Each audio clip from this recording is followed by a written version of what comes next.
ఓం నమో వెంకటేశాయ. మానవ జన్మ లభించాలంటే చాలా కష్టపడాలి. మానవ జన్మ దుర్లభమైనది. ఏ ఇతర ప్రాణికి లేనటువంటి సౌలభ్యం, గొప్పతనం మానవులకున్నది. మానవ జన్మను పొందాలంటే ఎంతో పుణ్యం చేసుకోవాలి. అయితే మానవ జన్మ వచ్చిన తరువాత జ్ఞానాన్ని తెలుసుకొని భగవంతుని శ్రీచరణాలను ఆశ్రయిస్తే మళ్ళీ మళ్ళీ మానవ జన్మలు లభిస్తాయి. అప్పుడు కూడా భగవంతుని శ్రీచరణాలను మనం పట్టుకోవాలి. పట్టుకుంటే చాలు, మనకు చెప్పలేని ఆనందం కలుగుతుంది. అయితే మనకు కష్టాలంటే ఇష్టం ఉండదు. మనం దుర్బలులం నిజం చెప్పాలంటే. ఈ కలియుగంలో మరింత బద్ధకం మనకుంటుంది. పూజలు చేసుకుంటూ ఉంటాము, ఎవరో చెప్తే చేస్తాము, ఒక్కొక్కప్పుడు బద్ధకిస్తాము.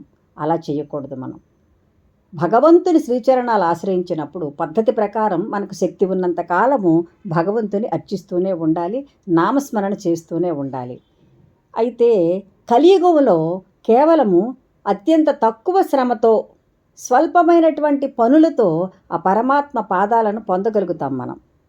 ఇతరమైనటువంటి యుగాలలో పొందలేనటువంటి సౌలభ్యం మనకు ఈ కలియుగంలో ఉంది. బ్రహ్మపురాణంలో దానిని గురించి విశదంగా చెప్పారు. కృతయుగంలో 12 సంవత్సరాలు తపస్సు చేస్తే వచ్చే ఫలితం త్రేతాయుగంలో 1 సంవత్సరం చేస్తే వస్తుంది. అదే ద్వాపరయుగంలోనైతే 1 మాసంలో ఆ ఫలితం వచ్చేస్తుంది. కలియుగంలోనైతే 1 రోజులోనే ఆ ఫలితం కలుగుతుంది. కృతయుగంలో నిరంతర ధ్యానం చేయడం వల్ల, త్రేతాయుగంలో యజ్ఞయాగాదులు ఆచరించడం వలన, ద్వాపరయుగంలో అర్చనలు చేయడం వల్ల లభించేటటువంటి పుణ్యఫలం కలియుగంలో కేవలము నామ సంకీర్తన వల్ల వస్తుంది.